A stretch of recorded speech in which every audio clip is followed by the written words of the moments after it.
سید کائنات حضرت فاطمہ رضی اللہ تعالیٰ عنہا کے گھر میں عصر کی نماز ادا کی جا چکی ہے۔ اب عصر کی نماز کے بعد سیدہ فاطمہ نے افطار بنانا شروع کرنی تھی۔ آپ نے سوچا دیکھوں گھر میں آٹا موجود ہے یا نہیں۔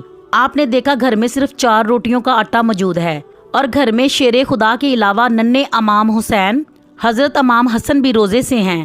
افطار ہونے سے پہلے تمام گھر اللہ کی عبادت میں مشغول تھے اور اللہ تعالیٰ سے رو رو کر دعائیں مانگ رہے تھے۔ اب افطاری کا وقت قریب آیا۔ حضرت فاطمہ نے دعا کو ختم کیا اور سیدہ فاطمہ نے 4 روٹیاں پکائیں۔ اب شاہ کونین کی لاڈلی بیٹی کے گھر میں رمضان کا دسترخوان سج گیا، جس پر صرف 4 روٹیاں اور سحری کا کچھ بچا ہوا سالن موجود تھا۔